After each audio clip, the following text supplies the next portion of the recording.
recognized in absentia principal officers of the National Assembly,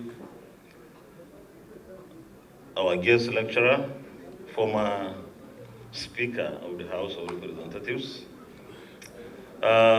distinguished ladies and gentlemen, I felt I should thank the Right Honorable Speaker, Bonkwale Dimeji, who served as Speaker in the Sixth Assembly. No doubt, the paper he presented to us is thought-provoking and revealing.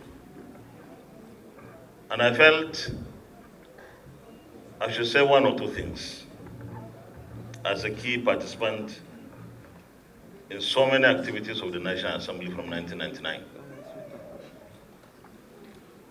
The revelation about funds for the National Assembly and the budget of the other side of government are things that Nigerians know. But ironically, Nigerians don't care about 99% of the budget. All they care for is 1%. How does the 1% influence our lives? We hardly know.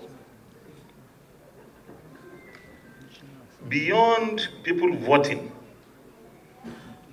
I think the reality is the Constitution of the Federal Republic of Nigeria, as it is today, 1999 as amended, has left the legislature prostrate. Prostrate because in Section 88, it talks of the legislature exposing corruption, waste, and embezzlement, and it stops. So when you expose something and you can't do anything, how does that solve the problem? It's like seeing a thief and say, thief, thief, thief, ole, ole. And you can't act as a police person to arrest this person, nor can you try and prosecute this person. And the person goes. So the legislature is really incapacitated. That's the fact, because you can't do anything. If you sign warrant of arrest for someone invited and refused to appear before the National Assembly, you have no police of your own in the National Assembly to send and go and arrest that person. You have to go through the IGP, the Inspector General of Police. Where does he belong? There you are. And the IGP will have a choice. If you ask him to send police to arrest somebody in the judicial arm of government, Ministry of Justice, or any part of the executive, he will really weigh whether he will create problem for himself or the institution by obeying that warrant, or at the end of the day, if he doesn't, there will be no consequences because you can't really do anything. But it's for the people to insist that what happens on 99%, you can pile pressure on members of the National Assembly that they must do oversight. But when they carry out the oversights and revelations are made, you must insist on sanctions and insist in the right quarters. Don't say, oh, these members of the National Assembly, they have said this has happened, they can't do anything. That will be the end of the story. They have little to do at that point. The rest is yours. Push, pile pressure until something is done. And we can do it. The National Assembly has never been favored in the political evolution of Nigeria. Never. 99, my former leader is here, Right Honorable Muhammad Wakili, who was our leader, majority leader in 1999 to 2003. Our first request to the executive arm of government in 1999 was, give us official cash give senators 505 official cars. Each senator should have one. And members of the House 504. That was our request. And it was a very decent request. Because even if we had our cars, we are going to serve the nation. The president then said, you will not have official cars. I recall one of my members stood up and said, even chairmen of councils have official cars 504, Peugeot 504. He said, well, go and be chairman of council if you want to have 504. So with that kind of hostile and unfriendly attitude toward the legislature, little can be done. And of course, giving, like our lecturer said, a dog a bad name in order to hang it. Immediately after that, furniture allowance. The story of furniture allowance was never made public, the true story. But of course, the NLC was unleashed on the National Assembly. They came to the gate and were saying, National Assembly members are thieves. They didn't know the story. But the truth is, we are very endangered. Whether chopped off or not chopped off, the reality is the National Assembly, the legislature in Nigeria is incapacitated. Probably the framers of the Nigerian Constitution did not do it deliberately. If someone could be jailed 4 months in the US because he refused to stand up,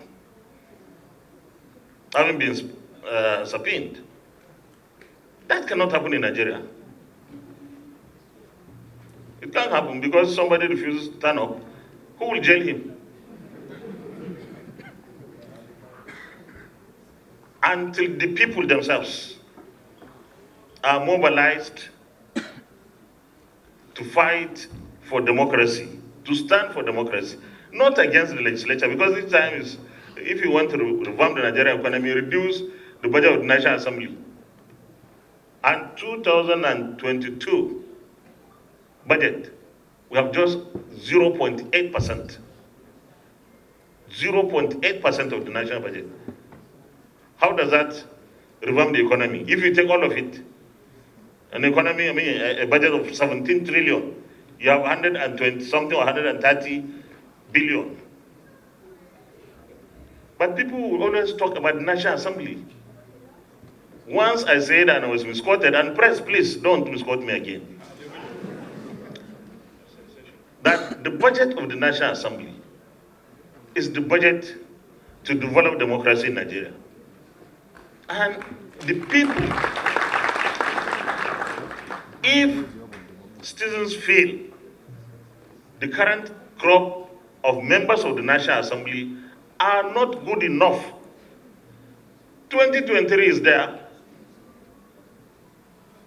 But I must tell you that members of the National Assembly, in particular, try to work hard, even within the limitations. How much the Committee of the National Assembly gets? 1 million naira. How can, with 1 million naira, a committee conducts thorough and deep oversight? It's difficult. But if we say today that in 2023 we are going to add the budget of the National Assembly to cater for better oversight, people will start writing, no. That the National Assembly already has too much money. It's not, in fact, there's no money in the National Assembly. No money. Those of you who work in the National Assembly know. Those of you who are working here, who are not members of the National, but workers, you know. We are still battling to get your wages. Basan is here. We had meeting last week or so. We are still battling. So please, this lecture exposes the fact that the turnover is a big problem, is a big issue of development of democracy, not only the institution of democracy in Nigeria. Because you weed people who you have already trained, who you will need little to train further, and you bring in fresh set of people, you have now to spend more resources that are not there. If you don't, they won't know what to do. In some cases, some people are happy that members of the National Assembly should continue to be ignorant of most of what happens in our agencies of government. But thank God, most of the people who come to the National Assembly today are people of great experience in many spheres of life. But the chopping off of heads continues, and because of the nature of the politics that we have here in Nigeria, I think the chopping off will continue for some time until the people decide enough is enough. So I want to thank you once again for, I know it's out of respect that you have decided to set your feet in the National Assembly today. Since our brother left the National Assembly, he didn't come back here. He didn't come back. Not because he doesn't like this place, but because he would like to see the National Assembly in a better form and shape. And of course, the former leader is here. Those of us who are lucky to remain for some time, it's grace of God. And only 2 of us remained in 1999 to date. Only 2 of the 1999 crop of members of the National Assembly. Honorable Nicholas Mutu, still in the House, and myself, who crossed over in 2007 to the Senate. The rest, chopped. Thank you very much.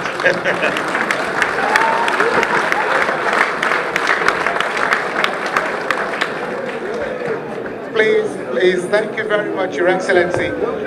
Can we give His Excellency another round of applause, please?